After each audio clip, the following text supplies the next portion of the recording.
Good morning and welcome into the Flagship on this lovely Monday morning, March 25th. I'm your host, Zach Berry, joining me as he always does to get the week started, Grayson Weir.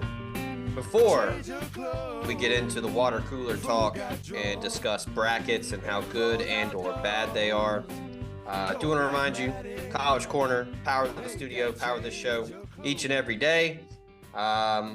If you need to get some new merch, some gift supplies, some tailgating supplies, or if you just want to go check out a really cool facility, 4,000 plus square feet, Sisk Avenue in Oxford, brand new spot. Scott and the folks over there do a fantastic job. They will take care of you as they take care of us and help us bring this show to you every day. If you're not in Oxford, go check them out in Ridgeland or in Flowwood. And if you can't get to any of the three locations, you can go to collegecornerstore.com, check them out. Peach Bowl gear, they've got real tree gear, baseball, football, basketball, all kinds of stuff and more at collegecornerstore.com. Grayson, good morning. As we were talking before we hit record, big victory for the boys in blue last night. I don't know what do you call the Team USA soccer? I know Mexico is El Tri. I should know that, but I don't. I actually don't. What is it? I usually just say the men's Stars and Stripes, the Yanks, I guess. What is that? What is that? I'm trying to think of what that quote that I was thinking of. It's like our boys in blue, but I can't think of what movie that's from. The Stars and Stripes and the Yanks. Okay, you nailed it. Okay, yeah, sweet. I know a little bit.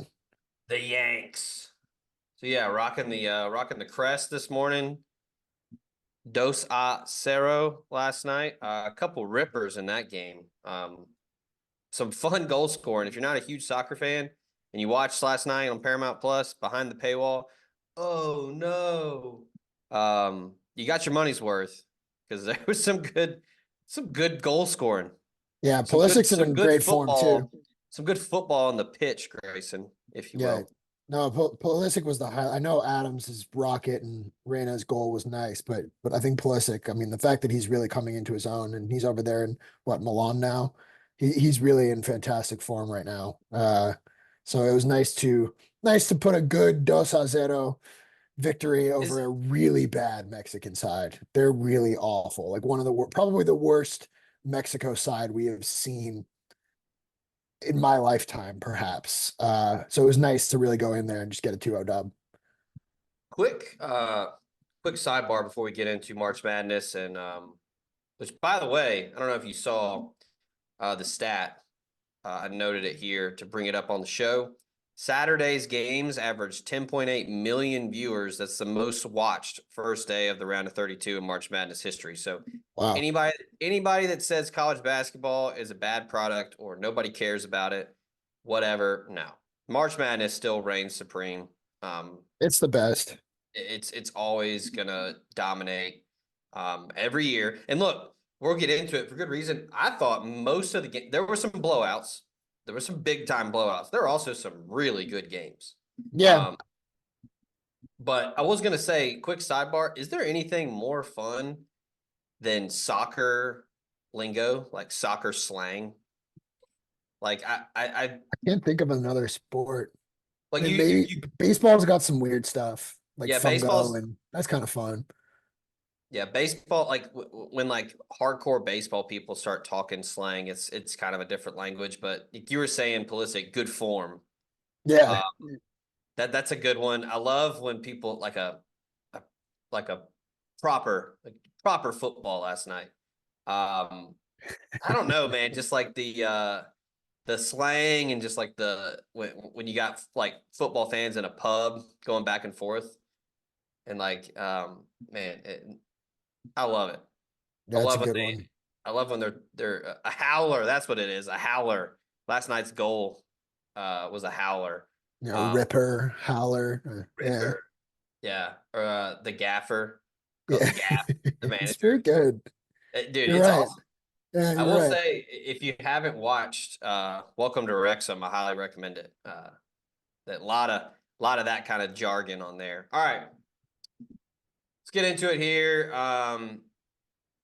Look, as we were talking about it before the show, your boy Now, I'm not like, in terms of across the world on ESPN, I'm not sniffing like any kind of cash prize or anything. Bracket's doing all right. 96th percentile. I got 13 of the 16 Sweet 16 teams correct. That's pretty good. I cannot say the same. I knew too much about basketball this year, which is a destined to fail. You thought you overthought you Yeah, were I watched overthinking too it. much hoops this year, and I thought the SEC was good. Apparently, the SEC is abysmal, and the ACC was awesome the entire time. Who would have thunk? I thought now some of the early games that I'm still not over, Florida and Nevada just killed me. I mean, just the Wolfpack especially. You lose a game to Dayton. Dayton went on a 24-2 run to end that game. Yep, Just complete collapse. I think Nevada was up 19 with 7 minutes left. that's crazy. Complete meltdown. Florida, Colorado, hell of a game. Overtime, over 100 points each. I thought Todd Golden and the Gators would get it done. Those are the two that I'm losing sleep over. And then, of course, Auburn. What are you doing? Yeah, unbelievable. I mean, Just, what a show up. I mean, just wrecked everyone's bracket. Kentucky, same thing. Um, Oakland. Look, dude shot the lights out. That's the thing. Like our boy Ben Woodhouse had a great quote when he said, as long as there's a 3-point line and humans officiating games, there will always be upsets like this because True. all it takes is one dude. And I don't even know how to pronounce his name correctly. I'm just going to call him Bulky. Goku. Just Goku. He was Super Saiyan in that game. I mean, just unconscious, made everything. Kentucky, like, really, I would say, literally had no answer because they didn't win, but they tried. I mean, Austin Reeves played great. He hit some big shots, but man, John Calipari, are you ever going to adjust to modern college basketball? Are you just going to run No, the triple drive and just hope that your 5 stars make plays? Because I don't think he ran a single set in the last 10 minutes of that game. I don't think Calipari runs sets at all, but like just did nothing. And then, man, all the people that thought Reed Shepherd was a lottery pick, here's your sign. I think he's still probably a top 5 pick, How? but I mean, he played The it. draft can't be that bad. It is pretty bad. It is pretty an awful draft, but Reed Shepherd's also good. He's just young. I'm gonna actually, after criticizing Cal so highly or heavily, I guess in like I think it was our first or second episode of uh what Yeah, was we were talking formerly known about. as the Velvet Ditch Dispatch. Yeah. Um, yeah, I'm gonna give Cal like, did he handle this well? No, no coach should ever say they after a loss. Like all ugly all around. I'm gonna give him some credit here. There was really nothing he could have done. That his players were just awful. Kentucky just was terrible, and they couldn't show up. They didn't show up when it mattered most. They couldn't score. They couldn't defend. They couldn't stop Golke. So I'm going to give Cal a little bit of a leash here. I'm not forgiving what happened. Yes, you're right. Like he's got to adjust to the game, but it was really just his guys couldn't hit shots. They didn't show up, and I thought Jay Wright did a really good job of breaking it down in particular in the modern game. Kentucky's awesome during the regular season. Coach Cal did a pretty good job of getting them to the 3 seed this year. There were obviously a lot of frustrating moments, but you get to the tournament and you're going up against a guy like Golke, who's not only a fantastic shooter and just fun to watch, but like he was 22, 23, he's a fourth, fifth year guy.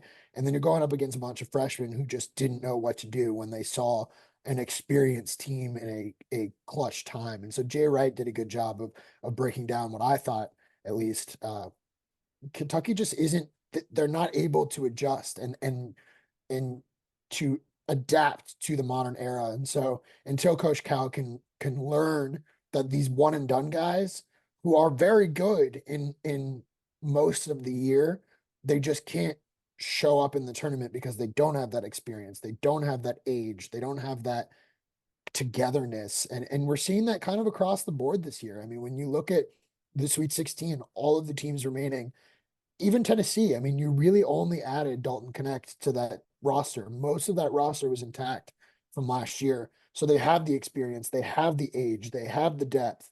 And so it's going to be interesting to see how it unfolds across March Madness, but especially with a team like Kentucky, where these young teams just aren't able to do it anymore. And that's just a matter of the transfer portal and NIL and people staying for so much longer than you would think, because they don't have to rush to the pros anymore if they're not ready. So it's a really interesting trend that we have seen unfold. I mean, North Carolina, Alabama, Clemson, Arizona, Creighton, all these teams that are in the Sweet 16, Purdue. I mean, Zach Edey's been there forever, and Foul Merchant. We can talk about him another time. But all these teams, San Diego State, UConn, these players have been there. They've done this already. They're in the system. Even Duke, Filipowski's been there. Jared McCain is a nice addition to depth. So it's kind of fun in a way because this now more than ever, anyone can win it. But the teams who are more experienced and have the guys who stick around longer have a better shot. And I think that's fun. Yeah, Cal, look, when you sign 4 or 5 stars, you figure you got to hit on a couple, and they do. But I mean, I think there were ridiculous expectations for a guy like DJ Wagner in year one. Yep. Um, and that just kind of becomes the theme of these teams. And like I said earlier, I mean, he just doesn't adjust. He's run the same offense for years. I mean, he's gotten so much mileage out of that 2008 Memphis team and the Kentucky team that won it all. But as we discussed on the show a couple weeks ago, I mean, the resume is still outstanding. So, like, I was talking with our buddy Austin Gray about this last month, where it's like, okay, if you're Kentucky, if you move on, you're fed up, you're not getting Final Fours, you're not winning titles. Sure, who is better than John Calipari? Like, who takes the job? I mean, you go down the list of the top coaches in the country. Hurley's not leaving UConn. Kelvin Sampson's not leaving Houston. Um, Bill Self's not leaving Kansas. Um, the only one I could truly think of that we can on my shit list, Scott Drew, big time egg laid on Sunday. Scott Drew could leave Baylor. I think you leave Baylor for Kentucky for sure, in my opinion. He's won a ton there. He's built that program up, won a title. They're good year in, year out, but I think in a world in 2024 in college basketball, you leave Baylor University for the University of Kentucky. For sure. But yeah, it's like, who do you upgrade from? There's Jay Wright, but Jay Wright's probably not coming out of retirement. No, Billy Donovan's not a huge upgrade. Tommy Billy Lloyd. Donovan. Billy Donovan strikes me as like the Chip Kelly type, where he doesn't want to recruit. Yeah, I think Like, that's he true. went to the NBA because he wanted to get out of that. Yeah. Sean Miller, I guess. But Eh, like, I don't think he's an upgrade over Cal. Mark Pope, no. same thing. Like, I mean, and these are good coaches, but they're not on. And I know on paper doesn't matter, but like, it does matter. it does Like with a Chris high. Mack, great coach, but like not better than Cal on paper.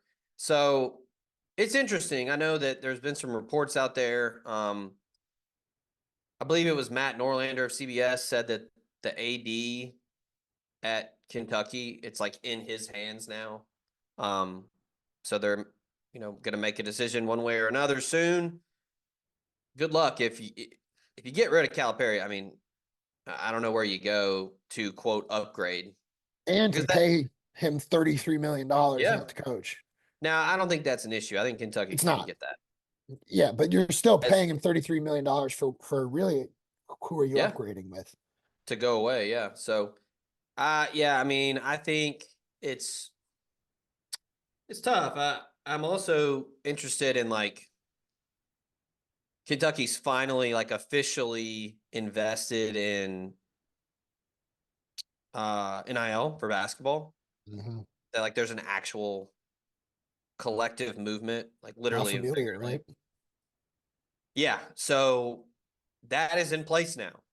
So do they give him another year with that? And with the the Ignite League is done. No more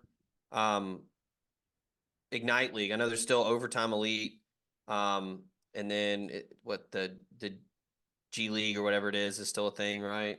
Well, no, I think the G League shut down. I think that's Okay. what.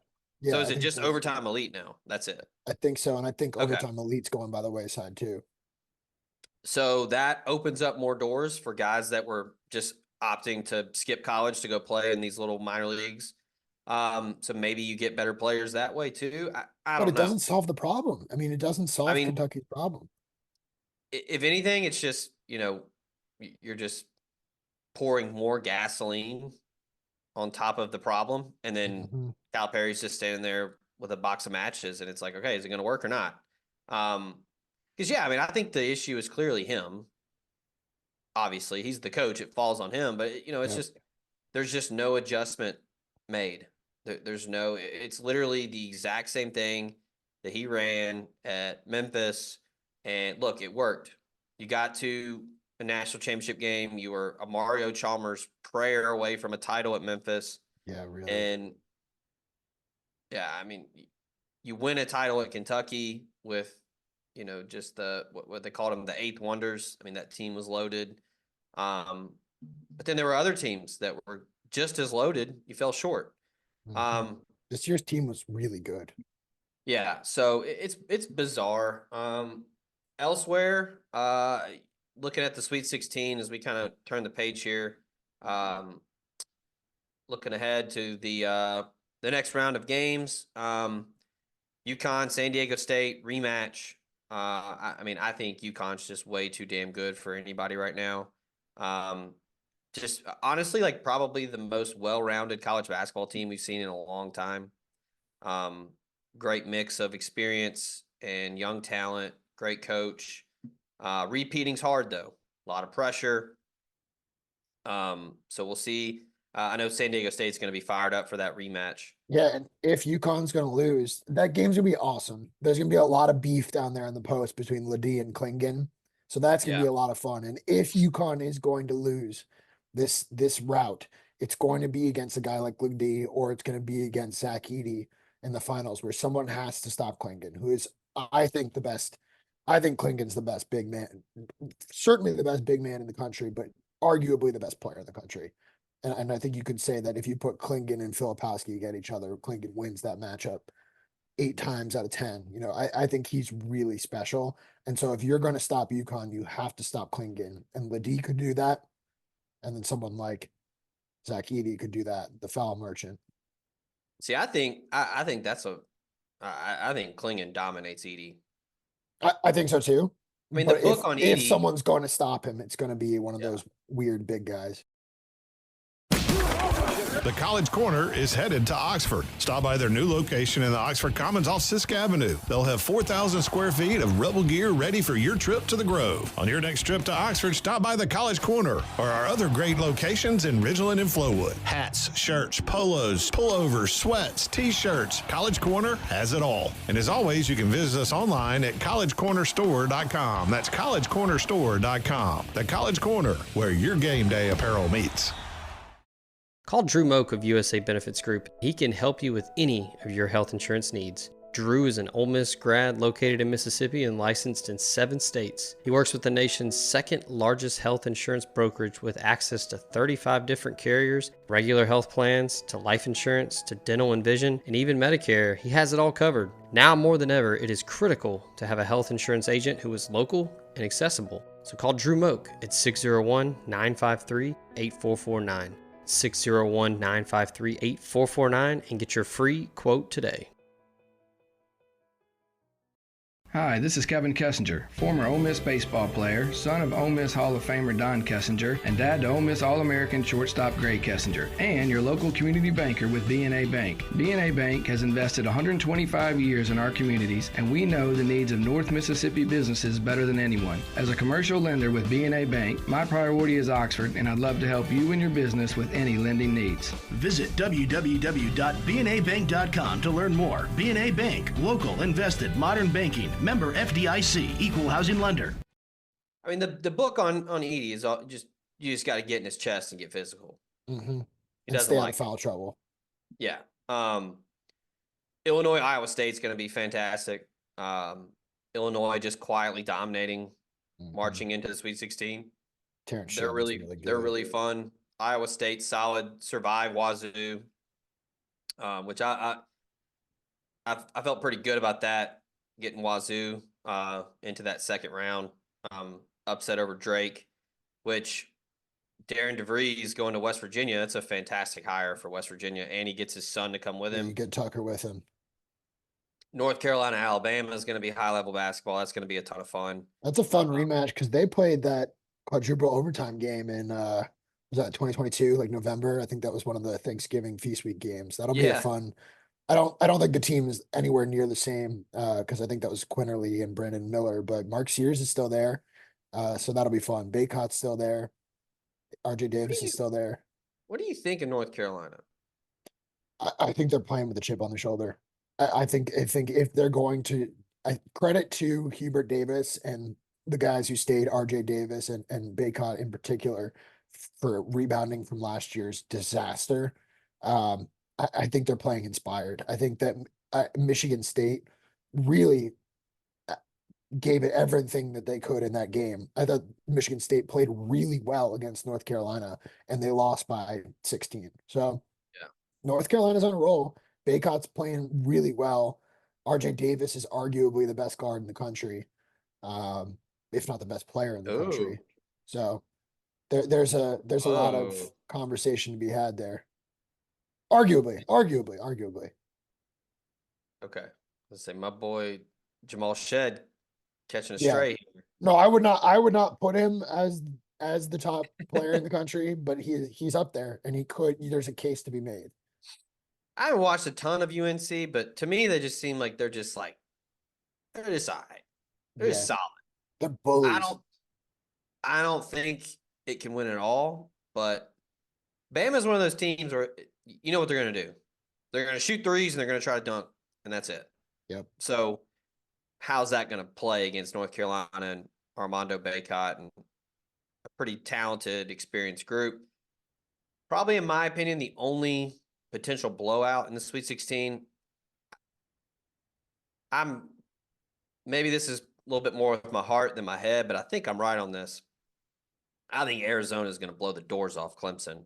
I think so too. Baylor, I had Baylor in the Sweet 16, so maybe I'm a little pissed about that. But Baylor played just absolutely horrendous down the stretch in that game. And But I mean, Clemson look, still didn't really pull away no, I until mean, like it was 2 minutes left, 2.5 minutes left, yeah. maybe less than that. Baylor on the free throw line, a chance to tie it, brick both of them. I can't remember. Was it Jacoby Walters? Maybe it was like an 80% free throw shooter on the year and shot 50% in the game. It's Can't do completely that. collapsed. But Brad Brownell, I mean, great job, Sweet 16. I just think Arizona's just way too damn good. I mean, whew, that's another group that's just, and you know, the Caleb Love Elite Eight game. That's going to be fun. If North Yeah, that will Carolina be fun. can get past Alabama, Arizona gets past Clemson, then it's the Caleb Love game. Creighton, Tennessee is going to be a doozy. Yeah. I mean, I love Oregon, Cousinard and Folly Dante. What a 1-2 punch. I They mean, gave it everything they could. that was a fun game. And I feel bad for Tennessee, Dante. yeah, dude. I mean, what did he had a double with like 20 something points and like 17 rebounds. Like he was just, And I mean, then he couldn't make the free dominated throws. dominated Kalkenberg. But yeah, Creighton got hot in the overtime. Oregon just ran out of gas. They didn't have any Yep. players. I thought that a little bit.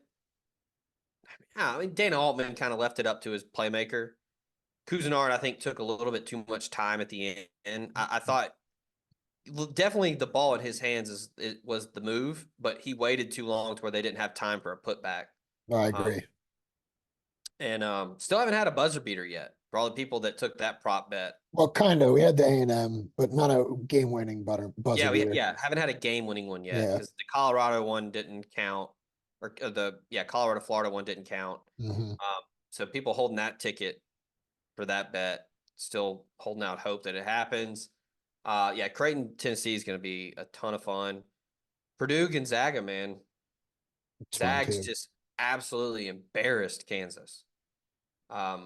So yeah, how's Mark Few handle Zach Edey?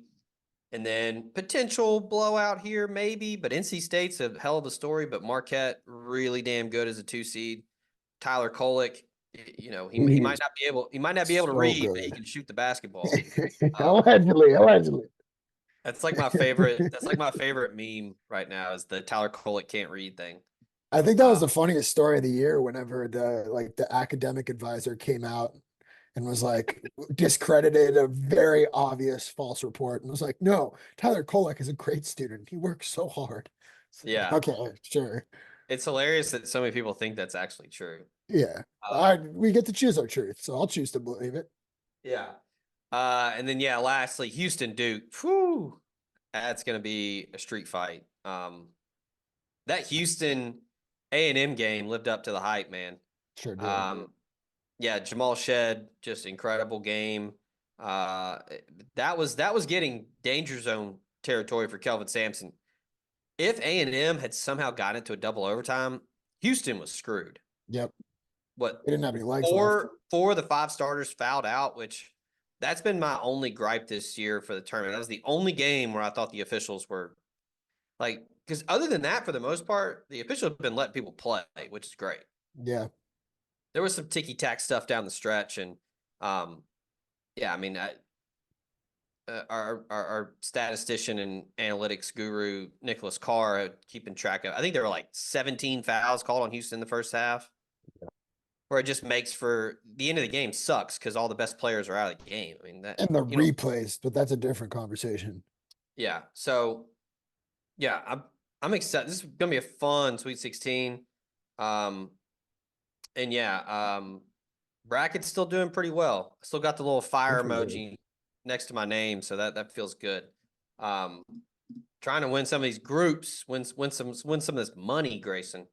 Yeah, I can't relate to that one. I once again it was over by the end of day one for me, so it is what it is, but well, there's always next year.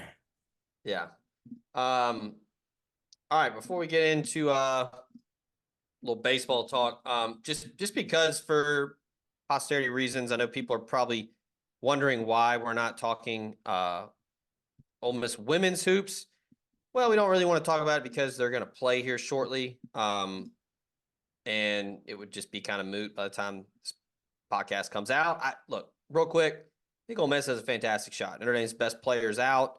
I think Ole Miss's defense has a really good shot at smothering Notre Dame. Long as Maddie Scott and Kennedy Todd Williams and Marquisha Davis play well, I think Ole Miss is going to make it to the next round. I think that's very, very, very likely. Yeah, they just got to play defense. They finally Marquette hung with them, most of that game, and then Ole Miss just said in the fourth quarter, all right, let's buckle down, let's get it done. Yeah, they threw that boa constrictor on them and it just suffocated them. Yeah, so you got to do the same thing with Notre Dame. Yeah. So that game will be on probably by the time this podcast comes out and you're listening to it. I think Coach Yo and them got a great shot. I mean, what a just phenomenal, just building of a program so quickly. Yeah. 3 straight tournaments. I mean, the brand is strong. It's been a fun ride. So yeah, obviously we're all pulling for them to make it to the next round. Unfortunately, it looks like Ole Miss if it keeps advancing, going to eventually run into Don Staley in South Carolina, and by God, I mean, just ooh. But at that point, you're playing with house money. Sure, but man, they made North Carolina. They're so good. I just embarrassed them.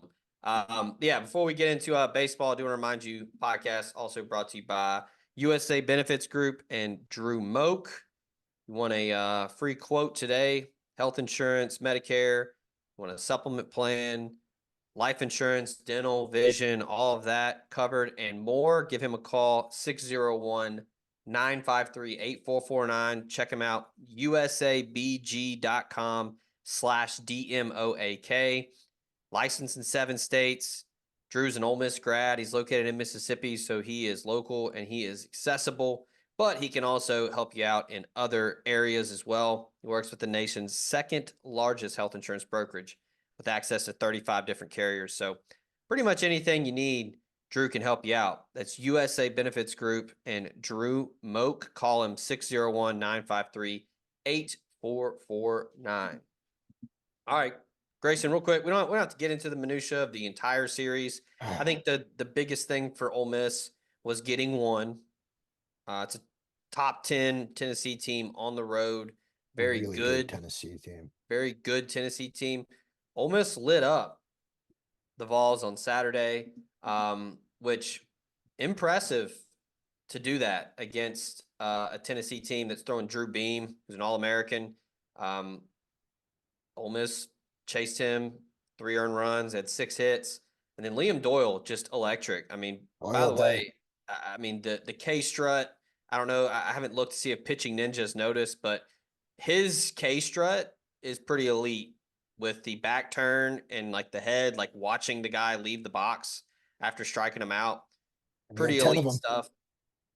Yeah, 10 Ks. Got a no decision, but yeah, 10 Ks in 6 innings.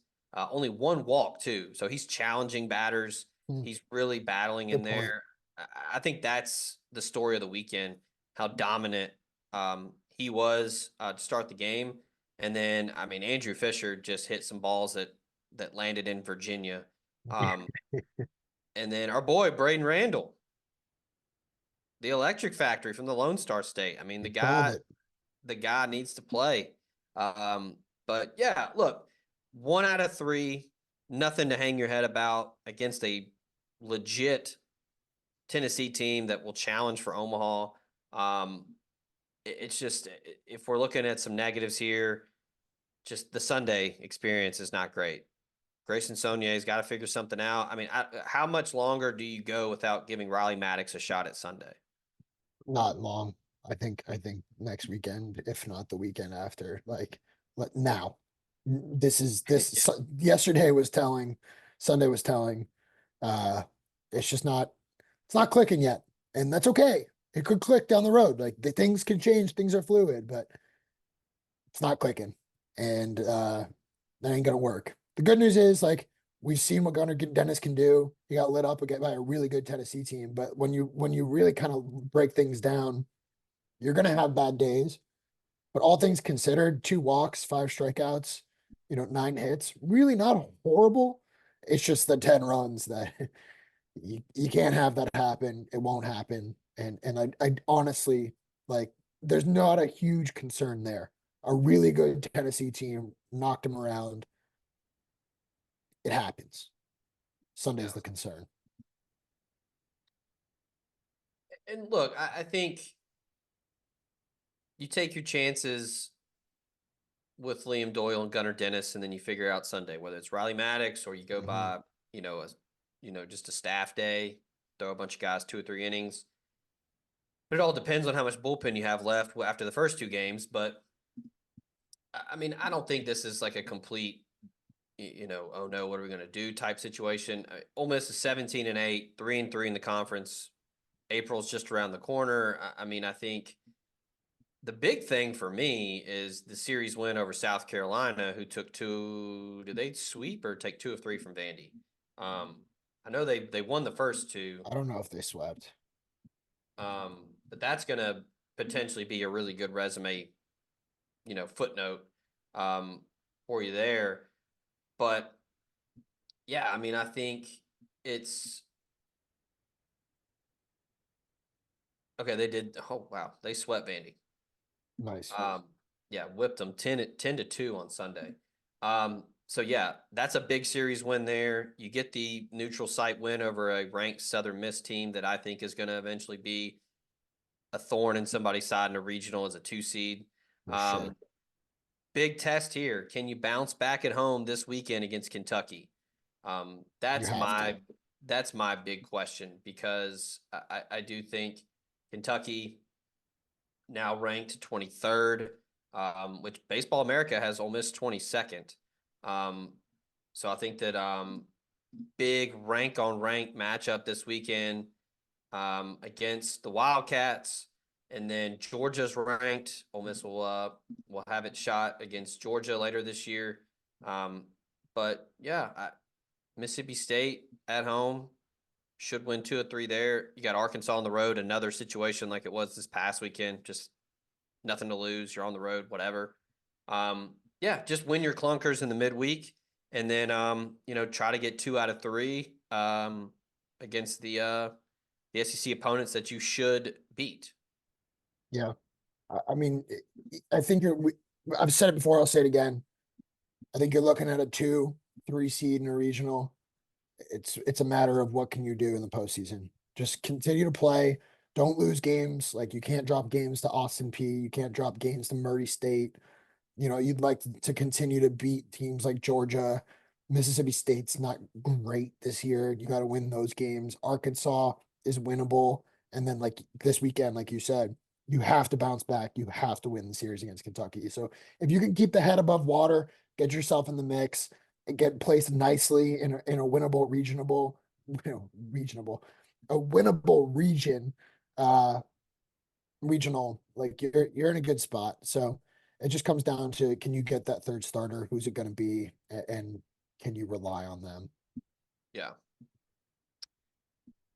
Yeah, like I said, 500 right now in the conference, 17-8 overall. Not terrible. Playing well at home, 12-4 so far. And yeah, again, getting 1 was the goal. Yep. If we're being realistic, and you put Mike Bianco on a polygraph, he would say that. That's just kind of the realistic way to look at it. So yeah, back home this weekend against Kentucky, 6:30 on Friday, 1:30 Saturday, 1:30 Sunday, all in SEC Network Plus. Big opportunity for Mike Bianco and company there, as like we've been calling for, man. This lineup slowly shaping into what we kind of thought it was going to be coming into this year. Yep. Ethan Leger continues to stay hot. You got Andrew Fisher hitting over 300 now, 11 home runs on the year. Jackson Ross right there with him, 6 home runs, hitting over 300. Ethan Groff, again, table setter, really steady, 305. And then Trayson Hughes up to 269. Luke Hill up to 238. I want to see more Braden Randall. Yeah, I mean, I think now at this point, now it's still very early, but I think the pitching is the bigger concern right now. I agree. The lineup will come together. Even Luke Hill's, like, he's coming along. He had a pretty decent weekend. I think 4 or 5 hits, scored a run or 2. Like, it's coming together. Just can you keep the other team from hitting, and can you keep the consistency at your lineup? This lineup has Score shown more runs than the other team. Yep. It's really all it comes down to. But you're not in a terrible spot here. Tennessee's very good. Yeah, I mean, it's kind of it. Look, big gap there in terms of roster. So nothing to really hang your head about there. So that's going to do it for this edition of the Flagship. We will have Ole Miss women's hoops coverage at omspirit.com as Coach Yo and company will take on Notre Dame today as we're recording this Monday morning. So we'll have full coverage of that. We'll have full coverage of spring practice wrapping up, more recruiting going on, as another week of big-time visitors going to be in Oxford. And then, the portal, basketball. Chris Beard and company looking to rebuild a roster to get ready for year 2. So we'll have continuing coverage of that as more targets are added to the board. As more teams fall out of the tournament, you're going to see more and more dudes getting in the portal. So stay locked in, omspirit.com. If you're not a member already, it's just $1. Come join the movement, get on the message board, get into the conversation, and we will have coverage of all of that and more. Appreciate Grayson, as always. Thanks to College Corner and Drew Moak and USA Benefits Group for bringing this to you each and every day. All right, buddy. We'll reconvene for the Elite Eight next week. And Best time of the year. Second best time of the year. Late October, early November. okay, I was gonna March say. Madness. Yeah, truly neck and neck for real. Yeah. So appreciate everybody tuning in. And as always, we will talk to y'all on the next one. We out of here.